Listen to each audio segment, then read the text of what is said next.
My home and auto shop were destroyed by a fire, so I went to my daughter's house. Her husband blocked the door. "You'll ruin my Italian sofa. I have no place for a homeless old man." Desperate, I called my late best friend's son, a boy I treated like my own, now a billionaire. No one knew I had his contact. When he arrived in his brand new Rolls-Royce and said 5 words, "I'm glad to have you here. Follow my story until the end and comment the city you're watching from, so I can see how far my story has reached." I watched everything I'd built over 37 years turn to ash in less than 4 hours. The flames ate through my auto shop like they were hungry, devouring the hydraulic lifts, the tool cabinets I'd saved for months to buy, and the 1967 Mustang I'd been restoring for Mrs. Henderson down the street. The fire department said it started with an electrical fault in the old wiring. I'd been meaning to update it, but business had been slow and, well, you always think you have more time. The apartment above the shop went with it. Everything. My late wife Sarah's jewelry box, the photo albums, the recliner where I'd spent countless evenings reading repair manuals. Even the coffee mug Zoe made me in 3rd grade. The one with the crooked handle that said, "World's Best Dad," in her wobbly handwriting. Gone. I stood there on the sidewalk at 3 in the morning, wearing the same coveralls I'd had on when the fire alarm went off, watching the last flames flicker out. The Red Cross volunteer handed me a blanket and a bottle of water, asking if I had somewhere to go. I nodded, but honestly, I wasn't sure. My daughter Zoe lived 20 minutes away in Riverside Hills, the expensive part of town. She'd married Richard Pemberton 3 years ago, a real estate developer who wore suits that cost more than I used to make in a month. Their house was one of those modern things with too much glass and not enough soul, but it was big enough. Surely they had a spare room where an old man could sleep for a few nights while he figured things out. The insurance adjuster wouldn't be out until Monday, and even then, who knew how long it would take to settle? At 62, I didn't have the energy to start over, but I didn't have much choice either. The business had been my life since Sarah died 8 years ago. Now I had nothing but the clothes on my back and whatever was left in my checking account after paying last month's bills. I drove to Zoe's house in my pickup truck, the only thing that had survived because I'd parked it down the street. The dashboard clock read 4:15 in the morning, but this was an emergency. Family was supposed to be there for emergencies, right? The house was dark when I pulled into their circular driveway. Motion sensors lit up the walkway as I approached, making me feel like an intruder. I rang the doorbell and waited, then rang it again. Finally, I heard footsteps and the deadbolt turning. Richard opened the door wearing silk pajamas, his hair perfectly styled even at this hour. He looked me up and down, taking in my soot-stained coveralls and the smell of smoke that clung to everything. "Desmond, what are you doing here?" His voice carried that tone he always used with me, like he was talking to a child who tracked mud through the house. "There was a fire," I said, suddenly feeling foolish for coming here without calling first. "The shop, the apartment. Everything's gone." "Oh." He didn't step aside to let me in. "That's unfortunate." I waited for him to invite me inside, to ask if I was hurt, to show even a flicker of concern. Instead, he glanced back into the house, then stepped outside and pulled the door closed behind him. "Look, Desmond, I'm sorry about your situation, but you can't stay here." He crossed his arms, blocking any chance I might have had of getting past him. "We just had the carpets professionally cleaned, and frankly, you smell like a chimney. Plus, Zoe's been having trouble sleeping lately. The stress of her new position at the marketing firm, you understand?" I stared at him, not quite believing what I was hearing. "I'm not asking for a handout, Richard. Just a place to sleep for a night or two while I sort things out." "And where exactly would you sleep? The guest room has white furniture, Italian leather. Do you have any idea what smoke damage could do to pieces like that?" He shook his head like I was being unreasonable. "No, I think it's best if you find alternative arrangements. There's a Motel 6 on Highway 9. Clean, affordable." The words hit me like a physical blow. "I'd like to talk to Zoe." "Zoe's asleep, and I'm not waking her up for this. She has a presentation on Monday that could make or break her career." Richard's voice grew colder. "Look, I get it. You're having a rough patch. But we can't be expected to solve your problems every time something goes wrong." "Every time?" I couldn't keep the hurt out of my voice. "When have I ever asked you for anything?" The implication is there, isn't it? You show up here in the middle of the night, homeless, expecting us to take you in. He gestured toward my truck. You're 62 years old, Desmond. Maybe it's time to consider that your little auto shop experiment has run its course. There are programs for people in your situation, social services, senior housing. The words cut deeper than the sight of my burning shop had. This wasn't some stranger talking to me like I was worthless. This was my daughter's husband, the man she'd chosen to build a life with. Where's Zoe? I asked again. I told you she's sleeping, and she's going to stay that way. Richard stepped back toward the door. I suggest you leave now before we have to call security. Security? In that moment, I understood exactly how he saw me. Not as family, not even as a human being deserving of basic compassion. I was a problem to be managed, a threat to be removed. I turned to leave, then stopped. Does she know I'm here? Richard's hesitation told me everything I needed to know. Somewhere inside that house, Zoe was awake. She'd heard the doorbell, heard our voices. She was letting her husband handle this because it was easier than facing me herself. The drive away from Zoe's house was the loneliest 20 minutes of my life. I had nowhere to go, no one to call. Sarah's sister lived in Florida now, and we hadn't spoken since the funeral. My brother had died 2 years ago. The few friends I'd had were really just customers who'd bring me their cars and chat while I worked on them. That's when I remembered Marcus. Marcus Rivera had been my best friend, Tony's boy. When Tony died in a construction accident 12 years ago, Marcus was just 15, angry at the world and headed for trouble. His mother had disappeared when he was 10, leaving Tony to raise him alone. After the funeral, with no other family and the state threatening to put Marcus in foster care, I'd stepped in. I couldn't officially adopt him. The legal process was too complicated and expensive, but I'd taken him into my home. Fed him, clothed him, made sure he got to school. More than that, I'd believed in him when nobody else would. When he got accepted to state university but couldn't afford tuition, I'd found a way to make it happen. When he'd wanted to start his own business after graduation but had no credit or collateral, I'd co-signed loans that could have destroyed me if he'd failed. But Marcus hadn't failed. Far from it. The last I'd heard, his company was worth more than I could imagine. We'd lost touch over the years. He'd gotten busy with success, and I'd been too proud to reach out when I started struggling. But he'd sent a Christmas card last year with a handwritten note. I'll never forget everything you did for me. I still had his number in my phone from when he'd called to tell me about landing his first big contract. My hands shook as I scrolled through my contacts, wondering if it was still current after all these years. The phone rang 3 times before a familiar voice answered, groggy with sleep but unmistakably warm. Desmond, Jesus, what time is it? Are you okay? Just hearing someone say my name with genuine concern made my throat tight. I'm sorry for calling so late, son. I didn't know who else to call. Don't you ever apologize for calling me, Marcus said, and I could hear him moving around, probably getting out of bed. What's wrong? And don't tell me nothing. I can hear it in your voice.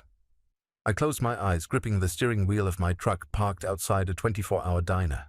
The neon sign flickered, open, casting pink and blue shadows across the dashboard.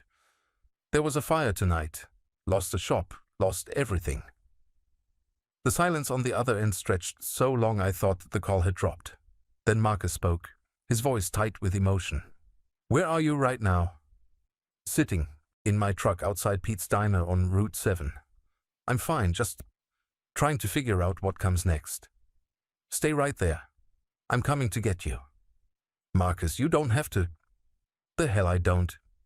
His voice was firm, the same tone he'd used as a teenager when he'd made up his mind about something. You took me in when I had nothing. You gave me everything. So don't you dare sit there and tell me I don't have to help you. I heard papers rustling, then computer keys clicking. I'm booking a flight right now. There's a red-eye that gets into regional airport at 6:30. Can you wait for me until then? The relief that washed over me was overwhelming. After Richard's cruelty, after Zoe's silence, hearing Marcus drop everything to help felt like finding water in the desert. You don't need to fly out here. I'll be fine. Desmond. He used my name the way he had when he was 17 and trying to convince me he was mature enough for something. Remember what you told me when I wanted to quit school after Dad died? You said that family doesn't give up on family. and that you'd never give up on me no matter what." I remembered. Marcus had been so angry back then, so convinced that the world was against him. It had taken months of patience and small victories to help him see that he had a future worth fighting for. "Well, you're my family," Marcus continued. "The only real family I've ever had, so I'm not giving up on you either." After we hung up, I sat in my truck watching the diner's late-night customers come and go. Truckers mostly, and a few insomniacs nursing coffee and staring at their phones. I thought about going inside, ordering something to eat, but my stomach was twisted in knots. Instead, I found myself thinking about Marcus as a kid. He'd been so thin when he first came to live with me. Not just physically, though he was that too, but thin in every way that mattered. Hollow-eyed and suspicious of kindness, expecting to be disappointed by anyone who tried to help him. Tony's death had shattered something fundamental in that boy, left him convinced that everyone he cared about would eventually leave him. I'd given him Tony's old room, but for the first month he'd slept on the floor with his back against the door. When I'd asked him why, he'd shrugged and said he liked to know his exits. It broke my heart. Slowly, carefully, I'd started showing him that not everyone would abandon him. When he'd failed his first math test and waited for me to yell at him like his previous foster families had, I'd sat down and helped him study instead. When he'd gotten into a fight at school and expected to be thrown out, I'd listened to his side of the story and helped him find better ways to handle his anger. The breakthrough had come 6 months later. I'd been working late in the shop, trying to finish a transmission job, when I'd heard a noise from the apartment upstairs. I'd found Marcus in the kitchen making 2 sandwiches. He'd handed one to me without a word, then sat down at the table to eat his own. "Figured you might be hungry," he'd said, not meeting my eyes. It was the first time he'd ever done something for me without being asked. The first time he'd thought about my needs instead of just his own survival. I'd known then that we were going to be okay. High school had been rough. Marcus was smart. Brilliant, actually. But he carried chip on his shoulder the size of Texas. He'd get into arguments with teachers who he thought were talking down to him. Refused to do assignments he considered pointless.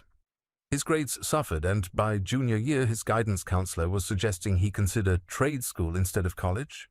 "Nothing wrong with trade school," I'd told him that night over dinner. "I never went to college, and I've done fine for myself." "But you want more for me, don't you?" Marcus had asked, studying my face carefully. "I want whatever makes you happy, son, but I also know you've got a mind that could take you anywhere you want to go. It'd be a shame not to use it." That's when Marcus had started applying himself. Not because I'd pushed him, but because he'd finally understood that someone believed in his potential.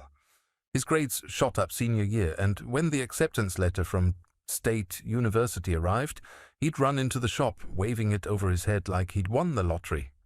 The problem was money. Even with grants and work-study programs, we were looking at $15,000 a year we didn't have.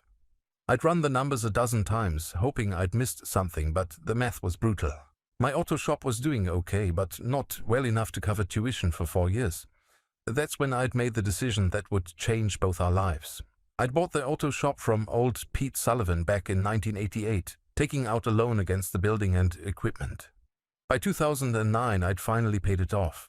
The shop was mine, free and clear, worth maybe $80,000 if I sold it outright.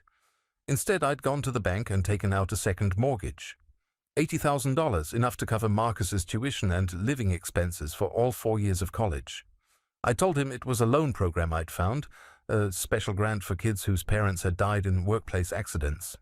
He'd believed me because he'd wanted to believe me, and because at 18 he hadn't understood how money really worked. I'd never told him that I'd risked everything I owned to send him to school.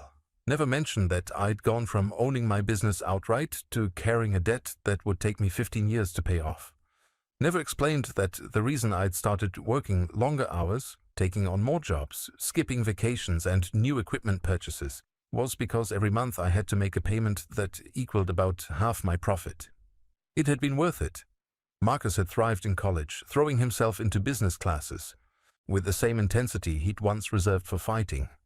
He graduated magna cum laude with a degree in business administration and immediately started working for a consulting firm in the city. But even after he'd landed a good job, I'd never told him the truth about how his education had been funded. What was the point? He'd already graduated, already started building his career. All it would do was make him feel guilty about choices I'd made freely. We'd stayed close for the first few years after graduation. He'd visit every few months, always bringing expensive gifts I didn't need and trying to give me money I was too proud to take. But gradually, as his career took off and his life got more complicated, the visits became less frequent. The phone calls grew shorter and further apart. I'd understood. Success brought its own obligations, and Marcus was building something important. The last thing he needed was an old mechanic reminding him where he'd come from. But sitting in that truck outside the diner, waiting for dawn and hoping Marcus would actually show up, I realized I'd made a mistake. Not in helping him. I'd do that again in a heartbeat. But in cutting myself off from the only person who might actually care whether I lived or died. My phone buzzed with a text message. "Just landed. On my way to you now. Hold tight." I stared at the message for a long time, feeling something I hadn't felt in years. Hope. At 7:15 in the morning, a gleaming black Rolls-Royce Phantom pulled into the diner parking lot, like something from a dream. I'd been nursing my fourth cup of coffee, watching the sunrise paint the sky orange and pink when I saw it through the window. The car moved with silent precision, its chrome details catching the early light. Marcus stepped out, wearing a charcoal gray suit that probably cost more than I used to make in 3 months. But when he saw me walking toward him, his face broke into the same grin he had had as a teenager. Wide and genuine and completely unguarded. He crossed the distance between us in quick strides and pulled me into a hug that nearly lifted me off my feet. "Look at you," he said, holding me at arm's length and studying my face. Still tough as nails, even after everything. I managed a weak smile. "Don't know about tough. Feel pretty beaten up right now." "Beaten up maybe, but not beaten down. There's a difference." He squeezed my shoulder. "Come on, let's get you somewhere comfortable. We have a lot to talk about." "Marcus, I appreciate you coming, but I don't need charity. Just need to figure out my next move, that's all." He gave me a look I remembered from his college days, the one he'd get when I tried to downplay something important. "This isn't charity, Desmond. This is family taking care of family. Now get in the car before I have to physically carry you." The inside of the Rolls-Royce was like stepping into another world. Leather seats that felt like clouds, wood, paneling that gleamed like a mirror, and air that actually smelled expensive. Marcus settled beside me as his driver, a polite young man named David, pulled smoothly out of the parking lot. "I want to see it," Marcus said quietly. "The shop." I shook my head. "Nothing to see but ash and rubble." "I want to see it anyway." We drove in silence through the familiar streets of my neighborhood, past the hardware store where I'd bought supplies for 30 years, past the coffee shop where I'd eaten lunch most days, past the small houses where many of my customers lived. Everything looked different in the early morning light, shabbier somehow, like seeing your hometown through a stranger's eyes. The shop was worse than I'd remembered. In daylight, the destruction was complete and stark. The roof had caved in, leaving twisted metal beams pointing at the sky like broken fingers. The walls that had stood for 60 years were now piles of brick and mortar. Yellow tape surrounded the entire lot, and the acrid smell of smoke still hung in the air.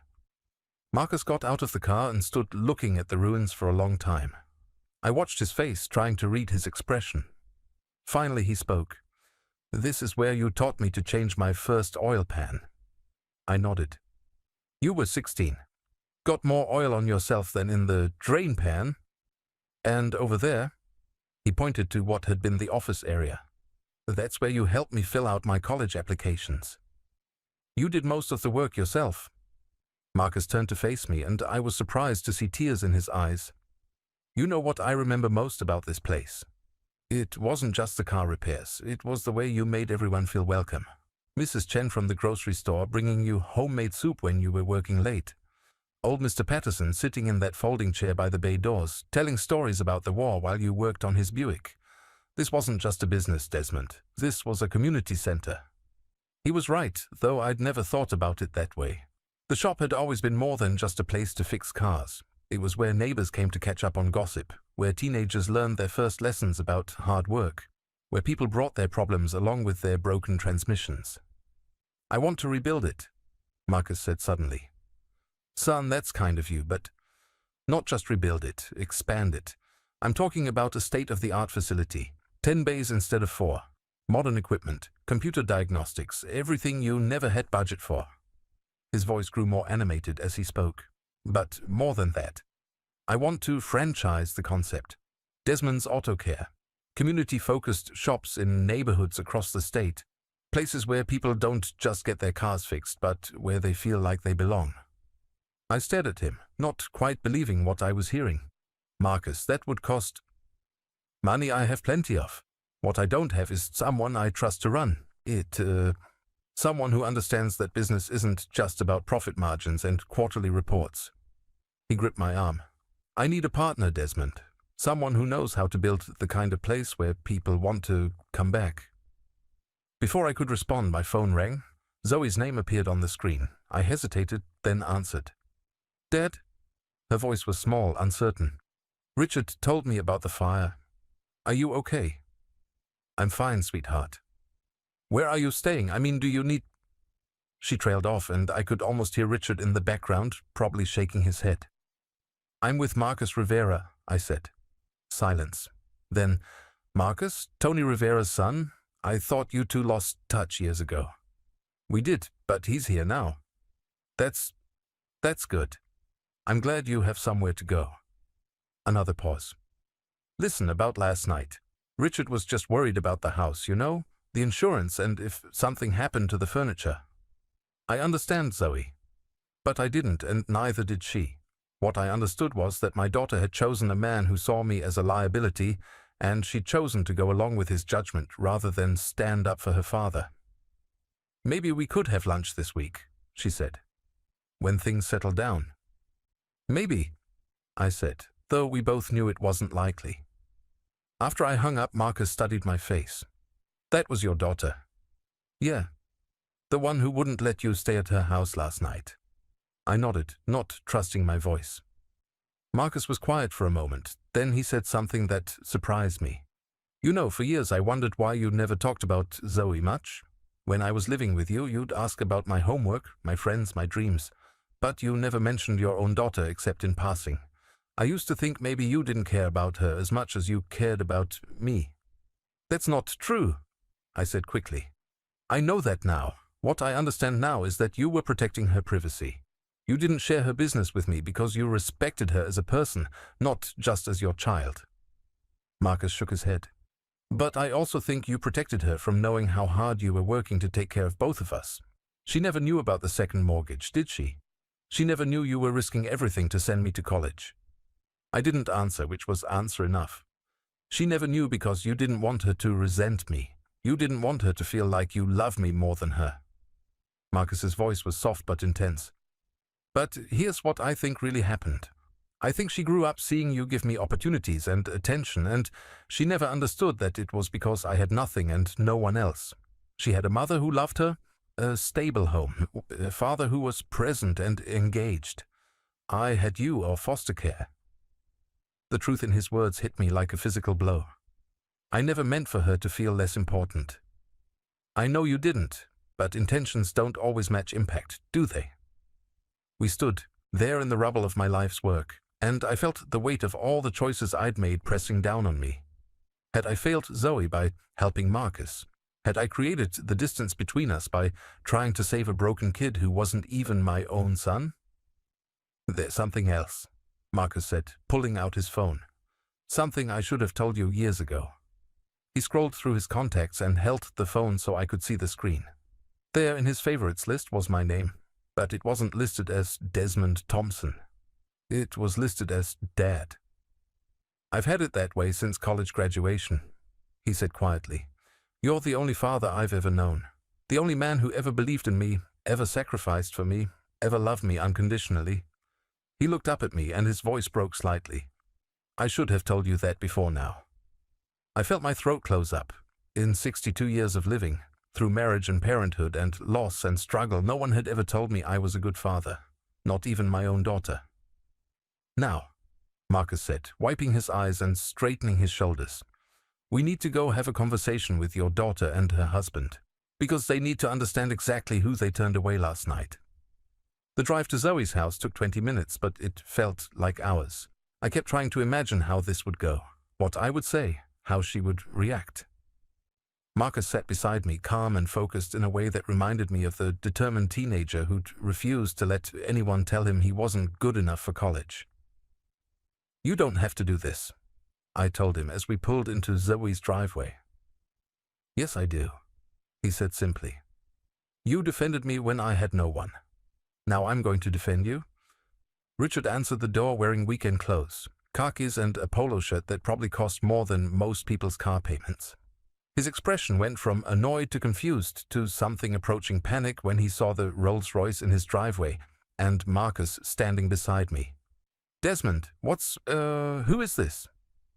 "This is Marcus Rivera," I said. "I believe you suggested I find alternative arrangements. Well, Marcus is my alternative arrangement." Richard's eyes darted between us, clearly trying to process what was happening. "Rivera? Why does that name sound familiar?" Marcus stepped forward and extended his hand. "Perhaps you know Rivera Holdings. We've been acquiring underperforming commercial real estate in this area. I believe we bought several properties from your company last year." I watched the color drain from Richard's face. Rivera Holdings was a major player in the local commercial market, the kind of company that could make or break smaller developers like Richard's firm. "Oh," Richard stammered, suddenly switching to his professional manner. "Mr. Rivera, of course, it's an honor to meet you."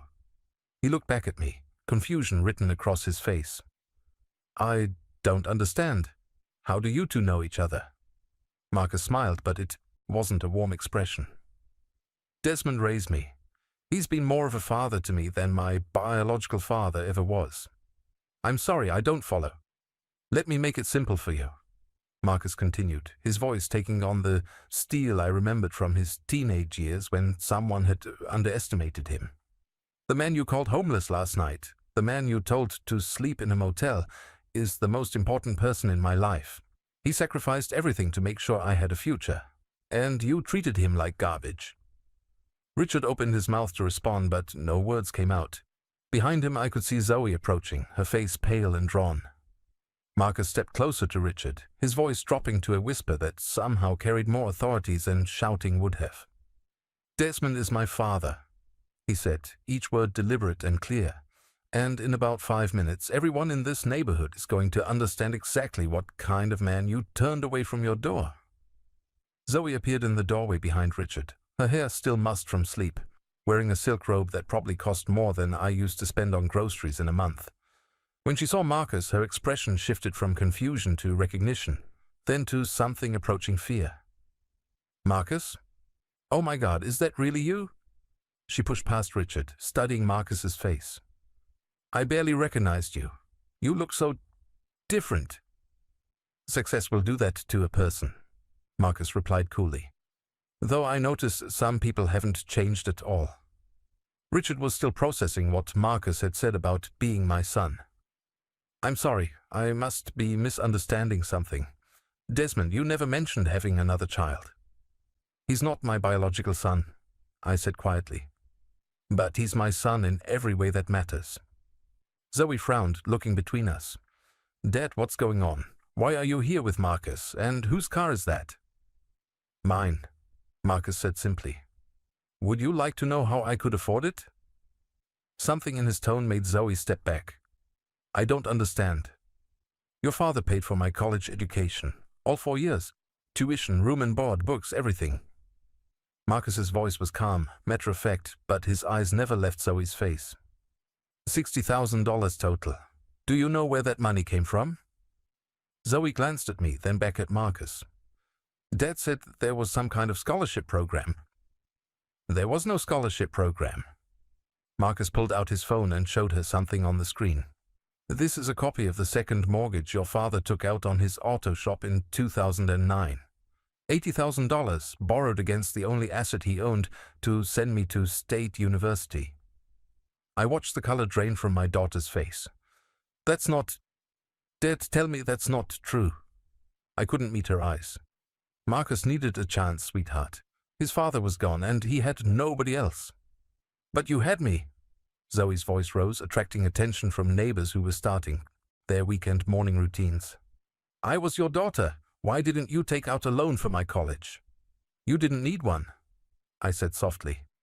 You had your mother's life insurance policy. You had the education fund we'd been paying into since you were born. You had a full ride to state because of your grades and that tennis scholarship. But you still chose him over me. I didn't choose anyone over anyone, I said, my voice stronger now. I helped a kid who had nothing because that's what decent people do. Marcus stepped forward, his presence commanding even in the suburban driveway. Zoe, do you know what your father did after he took out that mortgage? He started working 80-hour weeks to make the payments. He took jobs he'd never taken before. Oil changes, tire rotations, basic maintenance. Because they paid cash and he needed every dollar he could get. I don't want to hear this, Zoe said, but she didn't move away. He stopped taking vacations, stopped going out to dinner, stopped buying anything for himself that wasn't absolutely necessary. Marcus's voice grew more intense. Do you know why he drove that old pickup truck for 12 years instead of getting something newer? Because every dollar he wasn't spending on himself was a dollar going toward my education debt. Richard finally found his voice. Okay, this is all very touching, but what does any of this have to do with last night? Marcus turned to him with the kind of look that could freeze water. What it has to do with last night is that you treated the most generous man I've ever known like he was some kind of vagrant. You turned away someone who has spent his entire life helping others. I was protecting my home, my family. Your family? Marcus laughed, but there was no humor in it. Let me tell you about family, Richard. Family is what Desmond showed me when he took in a 15-year-old kid with anger issues and no future. Family is working 3 jobs to keep a roof over someone's head and food on the table. Family is believing in someone when they don't believe in themselves. He gestured toward the house, toward the perfect lawn and expensive cars. This isn't family. This is a business arrangement. You married Zoe for her connections and her mother's money. She married you for security and status, but neither of you knows the first thing about actual love or sacrifice. You don't know anything about our marriage, Zoe said, but her voice lacked conviction. I know that when your father, the man who raised me, who taught me everything I know about integrity and hard work, showed up at your door with nothing but the clothes on his back, you let your husband turn him away. Marcus's voice was quiet now, which somehow made it more powerful. I know that you've been so busy playing house with your rich husband that you forgot where you came from. That's not fair, Zoe whispered. Fair? Marcus pulled out his phone again, scrolling through what looked like financial documents. You want to talk about fair? Let me show you what fair looks like. He turned the phone so both Zoe and Richard could see the screen. This is the payment history for your father's second mortgage. Look at the dates. Look at the amounts. For 15 years, he's been paying $867 a month for a loan he took out to educate someone else's child. Zoe's eyes widened as she scanned the information. Dad, this says you still owe $32,000. I've been making payments, I said simply. But this means... She looked up at me, realization dawning. This means you've been struggling financially for years. This whole time when I complained about money being tight, when I said I couldn't understand why you never seemed to have anything saved up. I had enough, I lied. No, you didn't. Marcus's voice cut through my attempt at deflection. Do you want to know how I know that? Because last Christmas, when I sent your father a check for $5,000 as a gift, he sent it back with a note saying he didn't need charity. But I ran a credit check anyway, because that's what you do in business. You verify information. He looked directly at Zoe. Your father has been living paycheck to paycheck for over a decade, all because he gave everything he had to help me build a life. And when I finally had enough success to pay him back, he was too proud to accept it. Richard shifted uncomfortably. Look, we all appreciate the history lesson, but... Shut up, Marcus said without even looking at him. Adults are talking. The dismissal was so casual and complete that Richard actually took a step backward. Marcus continued addressing Zoe. Do you know what your father told me when I got my first promotion? When I called to share the good news, he said he was proud of me. Not proud of what I'd achieved, but proud of who I'd become. He said that seeing me succeed was worth more than any money he'd ever spent. Tears were rolling down Zoe's cheeks now. Dad, why didn't you tell me? Why didn't you explain what you were doing? Because it wasn't your burden to carry, I said. You were my daughter. It was my job to take care of you, not the other way around. But I could have helped. I could have understood. Could you? Marcus interrupted. Because from where I stand, it looks like you spent the last 20 years judging your father for not being successful enough, not realizing that his lack of success was because he gave everything he had to someone else. The neighborhood had grown quiet around us, but I could sense people watching from behind curtains and partially open doors. The wealthy enclave of Riverside Hills wasn't used to this kind of drama in their perfectly manicured streets. Marcus seemed to notice the attention too, because he raised his voice slightly. You know what the real tragedy is here? Your father could have been a wealthy man by now. If he'd never taken in a homeless teenager, if he'd never risked his business to pay for someone else's education, he'd probably own half the commercial real estate in this town by now. But he chose to help someone who needed it, and that choice has defined every day of his life since. He stepped closer to Zoe, his voice dropping to a whisper that somehow carried more weight than shouting. And last night, when the man who sacrificed everything for everyone else finally needed help himself, you let your husband treat him like a stranger. You let him drive away with nowhere to go because acknowledging him might have made your perfect life a little bit uncomfortable. Zoe was sobbing openly now, her silk robe damp with tears. I'm sorry, Dad. I'm so sorry. I didn't know.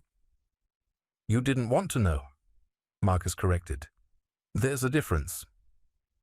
Richard, who had been growing more agitated during this entire exchange, finally exploded. Enough. This is my home, my property, and I want all of you to leave. Now. Before I call the police. Marcus turned to look at him for the first time in several minutes, and his smile was absolutely predatory. Please do call the police, Richard. I'd love to explain to them how you refused shelter to a homeless fire victim. I'm sure that would make a wonderful story for the local news. You're threatening me? I'm educating you, Marcus replied calmly. See, the difference between you and me is that I earned everything I have. You married into whatever success you think you've achieved. And now you're learning that actions have consequences. He pulled out his business card and handed it to Richard. Rivera Holdings has been looking to expand our commercial development portfolio in this area. Your company has several projects we've been considering partnering with. Had been considering. Richard looked at the card and I watched his face go pale as he processed what Marcus was saying.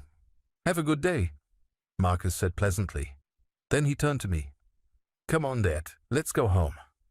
As we walked back to the Rolls-Royce, I could hear Zoe calling after me. Dad, please, can we talk? Can we work this out? I paused with my hand on the car door, looking back at my daughter standing in the driveway of her perfect house, tears streaming down her face. For a moment I felt the old pull of paternal instinct, the desire to comfort her and make everything okay. But then I remembered the sound of that door closing last night, the finality of Richard's dismissal, the choice Zoe had made to stay silent while her husband treated me like nothing. Maybe someday, sweetheart, I said softly, but not today.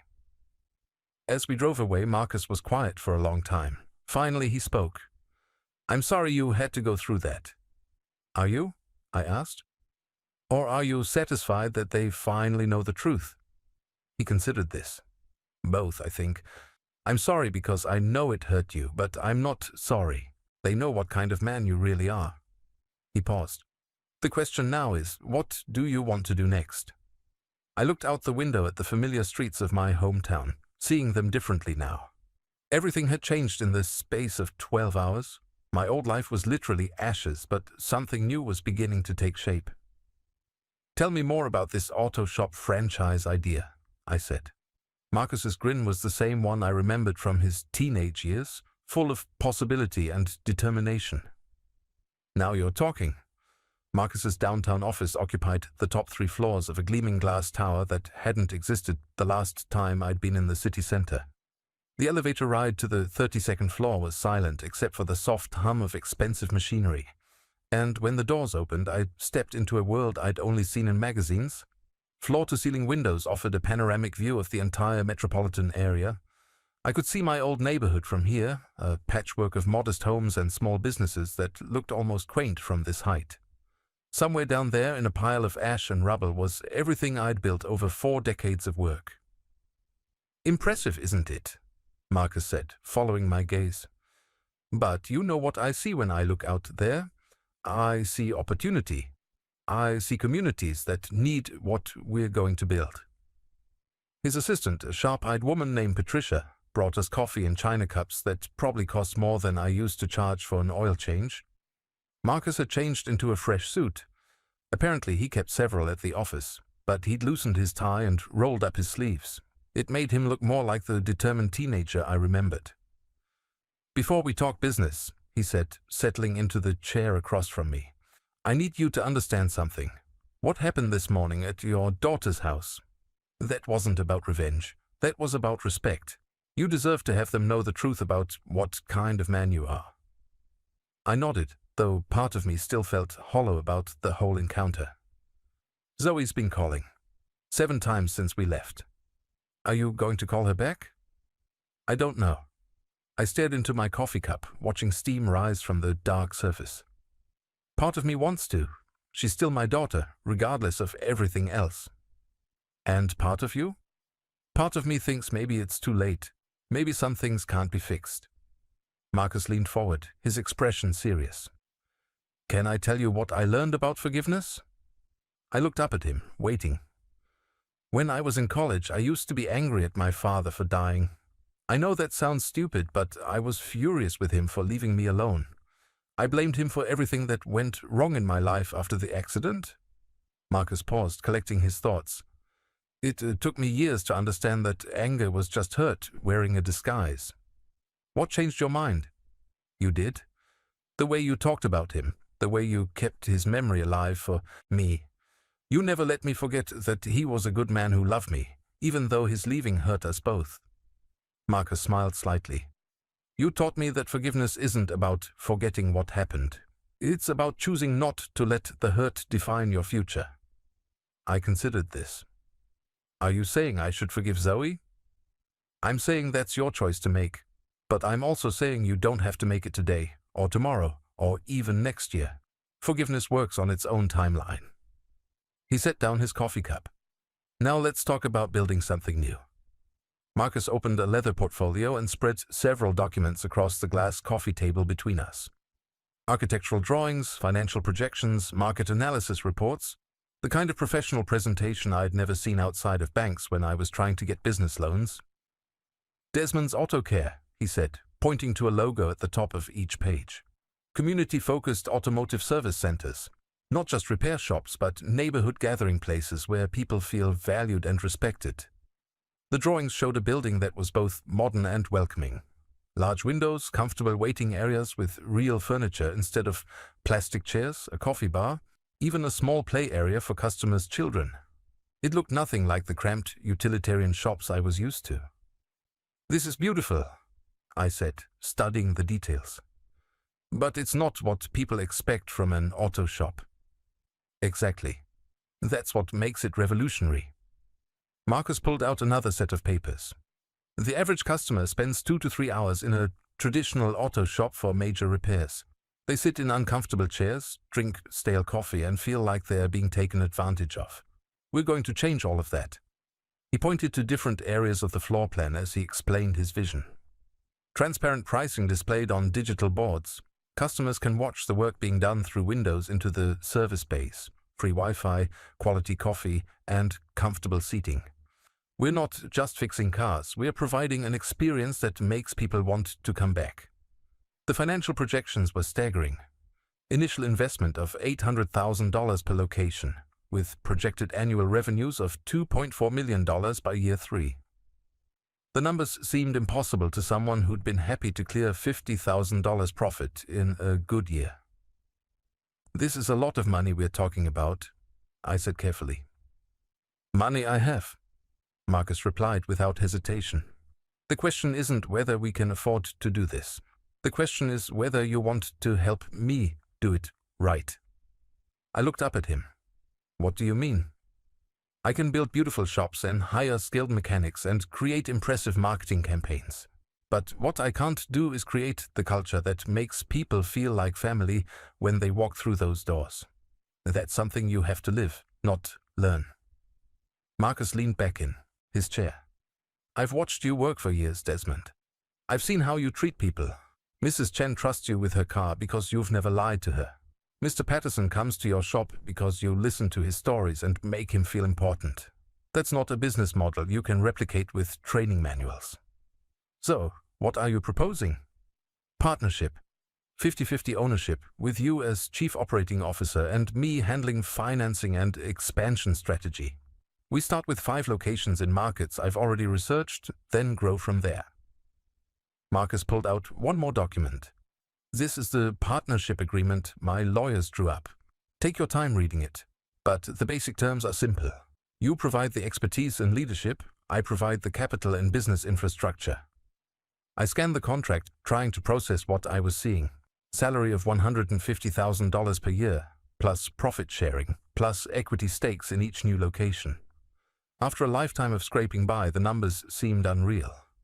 Marcus, this is incredibly generous, but nothing. This isn't charity, and it's not a gift. This is me offering you the chance to build something bigger than either of us could create alone. His voice grew more intense. You gave me the foundation for everything I've achieved. Now I want to give you the platform to share what you know with thousands of people instead of just the few dozen who could afford to bring their cars to your shop. Before I could respond, there was a soft knock at the office door. Patricia entered, looking apologetic. I'm sorry to interrupt, Mr. Rivera, but there's a situation. Richard Pemberton is in the lobby asking to see you. He says it's urgent business regarding the Riverside Hills commercial development project. Marcus and I exchanged glances. Richard had wasted no time trying to repair whatever damage he thought had been done to his business relationship. Send him up, Marcus said with a slight smile. This should be interesting. 10 minutes later, Richard stood in the middle of Marcus's office looking like a man who'd been running uphill in the heat. His expensive clothes were wrinkled, his hair disheveled, and there was a desperate quality to his smile that made me almost feel sorry for him. Mr. Rivera, thank you so much for agreeing to see me. I want to apologize for this morning. There was obviously some kind of misunderstanding, and I'd like the chance to clear the air. Marcus gestured to a chair but remained standing himself. Please sit. And there was no misunderstanding, Mr. Pemberton. I understood your position perfectly.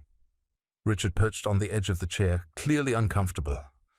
I think perhaps Desmond didn't explain our relationship properly. He's my father-in-law, and of course we care about his well-being. It's just that the timing was difficult, with the house full of guests and Zoe feeling unwell. Guests? Marcus raised an eyebrow. At 4 a.m. Well, no, not exactly guests, but... And Zoe feeling unwell? From what I observed, she seemed perfectly capable of standing and speaking when we arrived this morning. Richard's face flushed red. Look, I made a mistake, okay?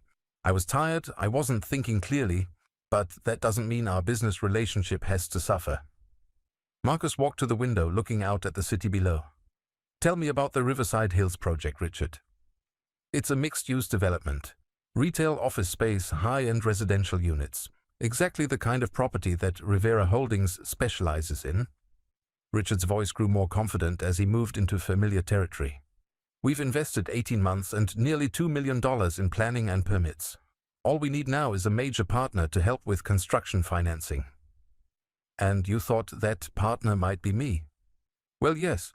Your company has the capital and expertise we need, and we have the local knowledge and relationships to make the project successful. Marcus turned back to face Richard. What's your timeline? We need to close the financing deal within 60 days, or we lose our permits and our initial investment. Richard leaned forward eagerly. But with Rivera Holdings as a partner, I'm confident we can move forward quickly. I see. Marcus returned to his desk and pulled out a thick file folder. I've actually been following your project quite closely, Richard.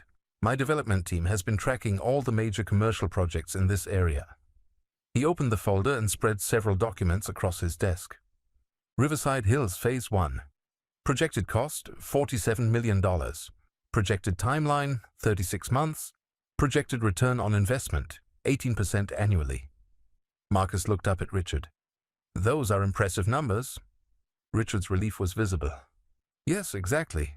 It's going to be a tremendous success.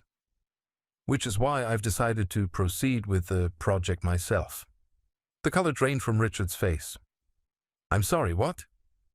Rivera Holdings filed permits this morning for our own mixed-use development on the adjacent property. Same basic concept, but larger scale and better financing.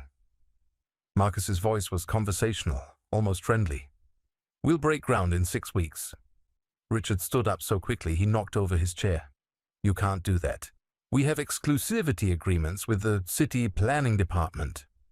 For your specific parcel, yes? But the property line survey revealed some interesting discrepancies in the original documentation. It turns out your project area is about 30% smaller than you thought. Marcus smiled. Our development will be directly adjacent to yours, with better parking, more attractive storefronts, and significantly lower commercial rents. That will kill our project, Richard whispered. Very likely, yes. Richard stared at Marcus for a long moment, then his expression hardened. This is about this morning, isn't it? You're destroying my business because of some family drama. Marcus stood up and suddenly the friendly businessman disappeared, replaced by someone much colder and more dangerous. No, Richard. I'm destroying your business because you're a small petty man who treats people like disposable commodities. This morning just helped me realize that Rivera Holdings should be more selective about our business partners. You can't do this. I'll sue you. You will do nothing, Marcus interrupted, because every permit we've filed is completely legal. Every contract we've signed is fully enforceable, and every dollar we're investing is our own. You, on the other hand, are about to default on $2 million in development loans because your project is no longer financially viable. Richard looked at me with something approaching panic. Desmond, please. You have to understand, I was protecting my family. Any man would have done the same thing. I stood up and walked to where he was standing. Any man? Really? I kept my voice calm, though anger was building in my chest. Any man would turn away a fire victim at 4 a.m. Any man would tell his own father-in-law to sleep in his truck because Italian leather matters more than human decency. I made a mistake. You made a choice, I corrected. And choices have consequences. Richard looked between Marcus and me, desperation growing in his eyes. What do you want? Money? An apology? I'll do whatever it takes to fix this. Marcus walked to the office door and held it open. What I want, Richard, is for you to leave. And what I want you to remember is that the homeless old man you turned away last night just became your business partner's worst nightmare. After Richard left, Marcus and I stood in the quiet office for several minutes. The sun was setting over the city, painting the sky in shades of orange and purple that reminded me of better times. Was that too harsh? Marcus asked finally. I thought about Richard's smug dismissal, about sleeping in my truck outside a diner, about the way he'd looked at me like I was something dirty that might contaminate his perfect life. No, I said. That was justice. Marcus nodded and returned to the partnership documents on his desk. So, what do you say? Ready to build something new? I looked at the architectural drawings, at the financial projections, at the opportunity to create something bigger than I'd ever imagined possible. Then I thought about Zoe, still calling my phone every hour, finally understanding what she'd lost when she chose comfort over family. Yes, I said, picking up the pen Marcus offered me. Let's build something new. 8 months later, I stood in the main bay of the first Desmond's Auto Care location, watching our newest mechanic, Jake Morrison, explain a transmission repair to Mrs. Chen through the observation window. She nodded along, asking questions about the process, completely comfortable in a way that would have been impossible in most traditional auto shops. The space was everything Marcus had promised and more. Gleaming white floors that actually stayed clean, state-of-the-art diagnostic equipment that could identify problems in minutes instead of hours, and an atmosphere that felt more like a high-end retail store than a garage. But what made me proudest was something that couldn't be measured in square footage or equipment costs, the way people felt when they walked through our doors. Mr. Thompson, Jake called out, using the formal address I'd insisted on for customer interactions. Mrs. Chen would like to know if we can have her car ready by Thursday afternoon. I walked over to where they stood, separated by the floor-to-ceiling glass that let customers observe all work being performed on their vehicles. "Absolutely, Mrs. Chen. Jake's one of our best transmission specialists, and we'll have you back on the road well before the weekend." She smiled and bowed slightly. "Thank you. And please tell Marcus I said the coffee bar is much better than Starbucks." After she left, I made my rounds through the facility, checking on the other 3 bays, reviewing the day's schedule with our service advisors, and stopping by the customer lounge where a handful of people waited comfortably in leather chairs while their cars were serviced. Business had exceeded every projection Marcus's team had developed. Word of mouth in the community had been extraordinary, and we were booked solid for the next 3 weeks. More importantly, customer satisfaction surveys consistently rated us above 95%. With most complaints being about our popularity making it difficult to get same-day appointments. The success of the first location had accelerated our expansion timeline. Construction was already underway on locations 2 and 3, with sites 4 and 5 scheduled to break ground before Christmas. Marcus had started fielding calls from potential franchisees in other states, people who wanted to bring the Desmond's Auto Care concept to their communities. My phone buzzed with a text from Marcus. "Heading your way. Have someone I want you to meet." 20 minutes later, Marcus walked through the front entrance, followed by a woman in her 40s wearing a business suit and carrying a leather briefcase. She had the confident bearing of someone accustomed to being taken seriously in professional settings. "Desmond, I'd like you to meet Jennifer Walsh from Automotive Weekly. She's writing a feature article about innovative approaches to customer service in the auto repair industry." Jennifer shook my hand with a firm grip. "Mr. Thompson, I have to say, this facility is unlike anything I've seen in 20 years of covering this industry. Marcus has told me some of your story, but I'd love to hear directly from you about your philosophy of customer service." We spent an hour walking through the shop while I explained our approach, how we'd eliminated the traditional barriers between customers and mechanics, how our transparent pricing eliminated the mistrust that plagued most auto repair relationships, how we'd created an environment where people felt comfortable asking questions and learning about their vehicles instead of feeling intimidated or taken advantage of. "What I find most interesting," Jennifer said as we finished the tour, "is that this isn't really about automotive repair, is it? This is about human dignity." I nodded. "Every person who walks through that door is somebody's mother, father, son, daughter. They deserve to be treated with respect, not like their ignorance about cars makes them fair game for exploitation. And this philosophy comes from your personal experience." I glanced at Marcus, who gave me an encouraging nod. Over the past 8 months, I'd gotten more comfortable talking about the principles that guided our business, though I still preferred to focus on customers rather than my own story. "It comes from understanding what it feels like to be overlooked," I said carefully. "When you spend most of your life working with your hands, some people assume that means you don't work with your mind. They treat you like you're somehow less intelligent or less valuable than people who work in offices." I paused. I never wanted anyone to feel that way in a shop that had my name on it. After Jennifer left to write her article, Marcus and I sat in my office going over the weekly performance reports. Revenue was up 18% from the previous month, and our customer retention rate was holding steady at 96%. "The board meeting is next week," Marcus said, referring to the quarterly gathering of Rivera Holdings' senior leadership. "I want to present our expansion plan for next year. 25 locations across 4 states with projected combined revenues of $68 million. The numbers still amazed me. A year ago, I'd been happy to clear $3,000 in a good month. Now I was part of a business venture that would soon employ over 400 people. "Have you given any more thought to the franchise opportunities?" Marcus continued. "We've got serious inquiries from groups in Texas, Florida, and Arizona. I want to make sure we don't grow so fast that we lose what makes this special," I said. "It's one thing to teach people our processes and procedures. It's another thing to teach them how to care about strangers."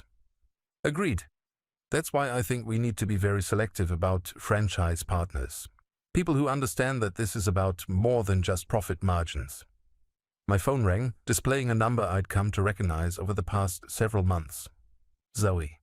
She'd been calling regularly since that morning at her house, leaving voicemails that progressed from frantic apologies to tentative updates about her life to, most recently, simple messages saying she loved me and hoped I was doing well. I'd listened to every message, but I hadn't returned any of the calls. Not out of cruelty, but because I wasn't ready. The hurt was still too fresh, the betrayal still too raw. Marcus was right about forgiveness working on its own timeline, and my timeline wasn't ready for reconciliation.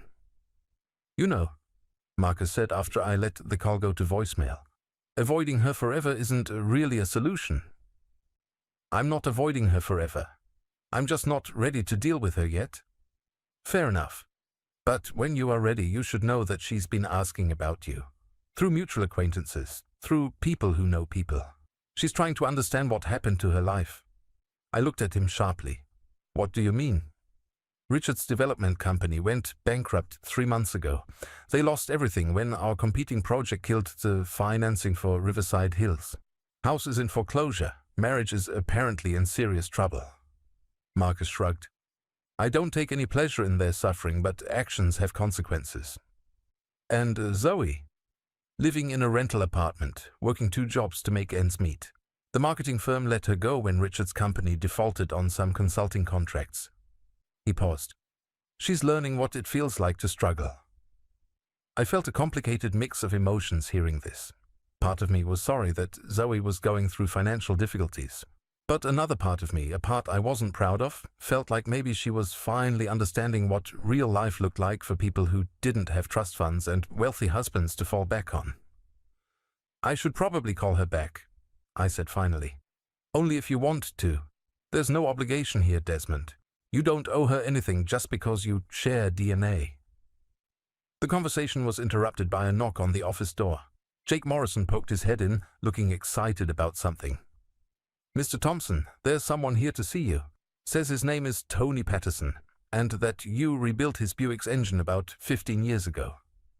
I smiled, remembering the old gentleman who used to spend afternoons in my shop telling stories about World War II while I worked on his car. Send him back, Jake. Tony appeared in the doorway a minute later, moving slowly but steadily with the help of a walking cane. He was probably 85 now, his hair completely white, but his eyes were still sharp and alert. Well, I'll be damned, he said, looking around the office with its polished furniture and wall-mounted television displaying our customer satisfaction statistics. Desmond Thompson, you've certainly moved up in the world. I stood up and shook his hand, genuinely happy to see him. Mr. Patterson, it's great to see you. How's the Buick running? Oh, I had to give up driving 2 years ago. Vision isn't what it used to be, and my daughter insisted I was becoming a hazard to public safety. He chuckled. But I heard through the grapevine that you'd opened this fancy new place, and I had to come see for myself. I introduced him to Marcus, explaining how Tony had been a regular customer at my old shop. Marcus immediately invited him to join us for coffee. And for the next hour, Tony regaled us with stories about the old neighborhood and updates on people I hadn't heard from in years. You know what I remember most about your old shop? Tony said as our conversation wound down. It wasn't the quality of the work, so that was always top-notch. It was the way you made people feel welcome, like their problems mattered to you, even if it was just a squeaky brake or a burned-out headlight. He looked around the modern facility, visible through the office windows. This place is impressive, don't get me wrong, but I'm glad to see you haven't forgotten that cars are just machines. It's the people who matter. After Tony left promising to bring some of his friends by for a tour, Marcus and I returned to our business planning. But something about the old man's visit had reminded me of why we were doing all this in the first place. You know, I said, maybe we should slow down the expansion timeline. Make sure we're doing this right before we get too big to maintain quality. Marcus nodded thoughtfully. I've been thinking the same thing. Better to have 10 perfect locations than 25 mediocre ones. We were wrapping up our meeting when my phone rang again. Zoe's number for the second time that day. This time, instead of letting it go to voicemail, I answered. Hello, Zoe. Dad? Her voice was smaller than I remembered, uncertain. I wasn't sure you'd answer. I'm here. I know I don't have the right to ask, but could we meet? Just to talk. I understand if you don't want to, but I've been hoping. I looked at Marcus, who nodded encouragingly. Okay, I said. but not at your house and not at mine, somewhere neutral. Anywhere you want. I just want the chance to talk to you. We agreed to meet at a coffee shop downtown the following Saturday morning. After I hung up, Marcus smiled at me. Feel good about that decision. Ask me after Saturday. But as I drove home that evening to the modest apartment I'd rented near the shop, I found myself cautiously optimistic. Not about rebuilding my relationship with Zoe, that would take time and might never happen completely, but about the possibility that both of us had learned enough about what really mattered to have a conversation based on honesty rather than expectation. Saturday morning arrived grey and drizzly, the kind of weather that made staying in bed seem like the wisest option. But I got up early, showered, and put on the one good suit I'd bought since starting the new business, not because I was trying to impress Zoe, but because I wanted to feel like the man I'd become rather than the man I'd been when she last saw me. The coffee shop was busy with weekend customers, but I spotted Zoe immediately. She sat at a corner table wearing jeans and a simple sweater that looked like they'd come from a department store rather than a boutique. Her hair was shorter than I remembered, and she looked tired in a way that went deeper than just poor sleep. "Dad," she said, standing up when she saw me approach. "Thank you for coming." I sat down across from her, noting the dark circles under her eyes, the way her hands trembled slightly around her coffee cup. "You look different." "I feel different. Everything's different now." She met my eyes directly for the first time in years. "I wanted to apologize. Not because I'm hoping you'll fix my problems, but because you deserve better than what Richard and I gave you that night." "Okay." I've been thinking a lot about what Marcus said, about how I never knew what you'd sacrificed for him, what you'd given up to help someone who needed it. Her voice was steady, but I could see tears forming. And I realized that I spent most of my adult life angry at you for not being successful enough, not realizing that your lack of conventional success was because you'd chosen to put other people first. I didn't respond immediately, letting her words settle between us. "I also realized," she continued, "that I'd become someone I didn't recognize, someone who cared more about appearances than about people. Someone who would let her husband treat her father like a stranger because it was easier than standing up for what was right." "What happened to your marriage?" I asked. Zoe laughed, but there was no humor in it. "Turns out Richard only wanted to be married to the successful version of me. When the money disappeared and the social connections dried up, so did his interest in playing husband." She shrugged. "We're getting divorced. Should be final next month." "I'm sorry." "I'm not anymore. Losing everything taught me the difference between having a life and living a life." She leaned forward slightly. "Dad, I know I don't have the right to ask for anything from you. I know I hurt you in ways that might not be fixable, but I want you to know that I understand now what I threw away." We talked for 2 hours, not about reconciliation or forgiveness or what our relationship might look like going forward, but about the people we'd become and the lessons we'd learned from our mistakes. Zoe told me about working retail for the first time in her life, about learning to budget for groceries, about discovering that she was stronger than she'd ever needed to be when everything came easily. I told her about the business, about the satisfaction of building something meaningful, about Marcus's friendship and partnership.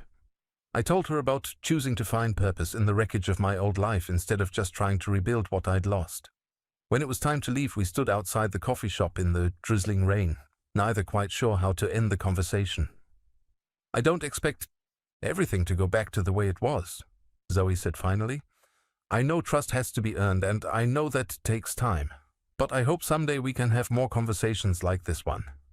"Me too," I said, and realized I meant it. As I drove home, I thought about the strange turns life could take. A year ago, I'd been a struggling small business owner whose daughter barely acknowledged his existence. Today, I was the partner in a growing company, with financial security I'd never imagined and the respect of people who mattered to me. The fire had taken everything I'd built over 40 years, but it had also cleared the ground for something better to grow. Marcus had been right that first morning. Family wasn't about blood or obligation.